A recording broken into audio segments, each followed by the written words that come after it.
आज हम इस वीडियो में बात करेंगे कि after the age of 40 pregnancy कैसे प्लान करें। सबसे पहली सलाह तो ये है कि प्रेगनेंसी प्लान करने के लिए इतनी ज़्यादा उम्र होने का इंतज़ार ना करें। फीमेल्स में जैसे जैसे उम्र बढ़ेगी अंडे के नंबर और उसकी क्वालिटी डेफिनेटली अफेक्ट होने वाली है। अगर हम अपने एशियन पॉपुलेशन की बात करें उसके हिसाब से जो स्टैटिस्टिक्स और डेटा कहते हैं, after the age of 35 there is significant decline egg numbers में as well as egg quality में।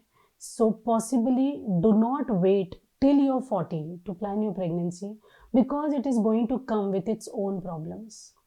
So now, पर जो महिलाएं 40 तक पहुंच चुकी हैं एंड फॉर सम और द अदर रीज़न वो उसके पहले अपना बेबी प्लान नहीं कर पाई, अब वो इस चीज़ को कैसे पा सकती हैं। जैसा मैंने बताया, एक बार आपका एज 40 एंड ऑल टच होने लगा है, डेफिनेटली आपका egg number and count reduce हो चुका होगा, count as well as quality. सबसे first thing to do is to check your egg quality and quantity. Egg quality and quantity को check करने के लिए माहवारी के सेकेंड या थर्ड डे एक ब्लड टेस्ट किया जाता है, FSH LH that is follicle stimulating hormone and LH that is luteinizing hormone, जो अंडे की क्वालिटी का अंदाज़ा देते हैं। और इसके साथ टेस्ट किया जाता है AMH that is anti Mullerian hormone, जो आपकी बॉडी में अंडे की क्वांटिटी का आइडिया देता है। अगर ये दोनों ही वैल्यूज सेटिस्फैक्ट्री लेवल पे हैं तो आप डेफिनेटली फर्टिलिटी प्लान करने के लिए आगे बढ़ सकते हैं। But after the age of 40 हम आपको नेचुरली अपने घर पर ही कुछ समय ट्राई करें, ये एडवाइस बिल्कुल भी नहीं देंगे। Once you are 40 you should definitely meet doctor right from day 1 जब आप प्रेगनेंसी प्लान करने की सोचते हैं। नेचुरली घर पे बैठकर ट्राई करने का समय एक्चुअली इसमें एडवाइजेबल नहीं रहेगा। आप डॉक्टर से मिलेंगे, वो आपके बेसलाइन ब्लड टेस्ट करेंगे जैसा कि मैंने अभी बताया, जो मोस्ट इंपॉर्टेंट टेस्ट है ये जानने के लिए कि आप ही के बॉडी में adequate quality and quantity of eggs हैं जिससे आप अपना प्रेगनेंसी प्लान करें। पर इतने पर ही हमें रुकना नहीं है, इसके अलावा आपका एक इंटरनल सोनोग्राफी, ट्रांसवेजाइनल सोनोग्राफी, आपके गर्भ को समझने के लिए, एट द सेम टाइम आपके फेलोपियन ट्यूब्स का चेक कि नलियों में कोई ब्लॉकेज तो नहीं है, वो ओपन तो है ना, ये जानने के लिए। And again last but not the least, husband का सीमन एनालिसिस। ये बेसलाइन टेस्ट इमीडिएटली करने चाहिए जब आप प्रेगनेंसी प्लान कर रहे हैं। इन टेस्ट के आधार पर यह डिसीजन लिया जा सकता है कि हमें फर्टिलिटी को कैसे अचीव करना है।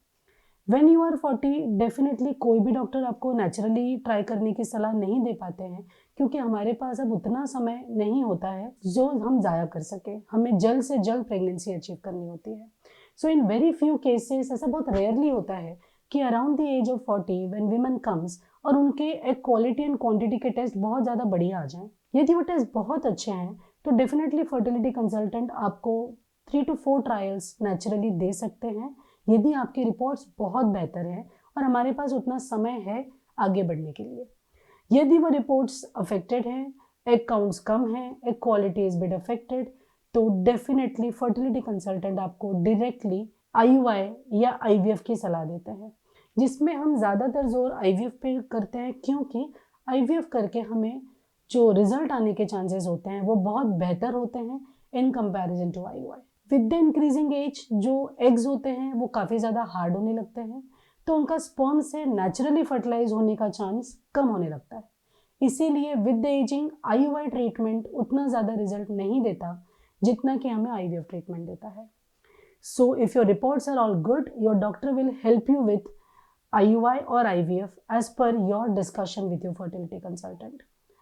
बट ऐसा कई बार होता है that every women will not be fortunate enough कि उनके एग क्वालिटी और क्वांटिटी के रिपोर्ट्स अच्छे आए। यदि उनकी एग क्वालिटी एंड क्वांटिटी के रिपोर्ट्स सिग्निफिकेंटली अफेक्टेड हैं तो क्लिनिशियन आपको सलाह दे सकते हैं कि शायद आप मोस्टली अपने स्वयं के एग्स का यूज़ करके प्रेगनेंसी प्लान नहीं कर पाएंगे। इन केसेस में आपको एग को अडॉप्ट करने की ज़रूरत पड़ती है। That is what is called as donor egg in medical language.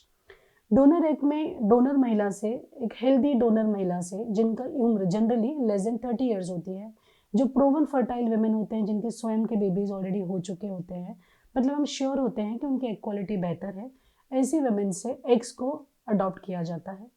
So healthy eggs को अडॉप्ट करके हस्बैंड का ही स्पर्म यूज़ करते हुए यदि स्पर्म सैंपल में कोई विशेष प्रॉब्लम नहीं है, बेबीज बनाए जाते हैं आईवीएफ एक्सी करके और उन हेल्दी एम्ब्रायोज को आपके गर्भ में रख दिया जाता है। सो डोनर एग आईवीएफ सजेस्ट किया जाता है यदि आपके एग क्वालिटी और क्वांटिटी का टेस्ट बहुत ही ज़्यादा खराब आया हो। यदि वो ठीक ठाक हैं तो आप अपने ही एग से का उपयोग करके आईवीएफ एक्सी करके सक्सेसफुली प्रेग्नेंट हो सकते हैं। बट यहाँ पर ये बात जानने की बहुत ज़्यादा ज़रूरत है कि जैसे जैसे आपकी एज बढ़ती है after the age of 35 and specially after the age of 40, risk of genetic abnormality with the child भी बढ़ता है, क्योंकि एग्स में वो जेनेटिक अबनॉर्मलिटीज आने लगती हैं जिसे हम एन्यूप्लॉइडी कहते हैं। So risk of down syndrome, trisomy 21 जिसे कहते हैं, Edward and Patau syndrome, trisomy 13 and 18 जिसे कहते हैं मेडिकल लैंग्वेज में, का चांसेस बढ़ जाता है, इसका रिस्क बढ़ जाता है और इन चीज़ों का कोई ट्रीटमेंट नहीं होता है। So whenever you are 40 and above and you are planning pregnancy with your own eggs, you have to know that you are at a relatively higher risk for having genetic abnormal child which is Down syndrome, Edwards syndrome और Patau syndrome. So कई women जो ये risk नहीं लेना चाहते हैं वो directly donor egg के लिए अडॉप्ट कर लेते हैं और जो women खुद के ही एग से प्रेगनेंसी प्लान करना चाहते हैं वो आगे बढ़ते हैं। 3 मंथ्स ऑफ प्रेगनेंसी पे blood test and sonography available होता है जिसमें ये रिस्क रूल आउट हो जाता है, जिसमें हमें आइडिया लग जाता है कि बेबी हाई रिस्क है क्या डाउन सिंड्रोम, एडवर्ड या पटाउ सिंड्रोम के लिए। यदि हाई रिस्क आता है तो कंफर्मेटरी टेस्ट अवेलेबल होते हैं जिससे टाइमली कंफर्मेशन मिल जाता है कि बेबी में जेनेटिक अबनॉर्मलिटी है या नहीं। यदि नहीं है तो बहुत बेहतर, हमें आगे कोई जांच नहीं करनी पड़ती। यदि जेनेटिक अबनॉर्मलिटी कंफर्म होती है तो female has all the right to plan a termination of pregnancy before 20 weeks of gestation. So that option of termination is always available, but understand when you are 40 and above, you are taking all the pain to conceive. और यदि उसमें ऐसी ज़रूरत पड़ती है तो वो patient के लिए काफ़ी पेनफुल होता है। सो ये था all about planning pregnancy after the age of 40। इसमें ये बात का भी ज़रूर ध्यान दें, कई पेशेंट्स कंफ्यूज होते हैं कि हमें सरोगेसी की ज़रूरत पड़ेगी। जी नहीं, एज का सरोगेसी से कोई खास लेना देना नहीं है। विद द इंक्रीजिंग एज आपके एग क्वालिटी और क्वांटिटी में प्रॉब्लम आ रहा है, गर्भ में नहीं। यदि आपके गर्भ में कोई विशेष बीमारी या डिसीज है तो ही आपको सरोगेसी की जरूरत है, वरना सिंपली विथ सेल्फ एग और डोनर एग आईवीएफ करके आप हेल्दीली अपना प्रेगनेंसी प्लान कर सकते हैं और सरोगेसी का लो एग काउंट से कोई भी लेना देना नहीं है। So this is all about planning pregnancy after 40। यदि आपको इससे संबंधित कोई डाउट्स हैं तो हमें ज़रूर कमेंट करें in the comment section. I will be very happy to reply you. See you all in the next video. Till then take care and bye bye.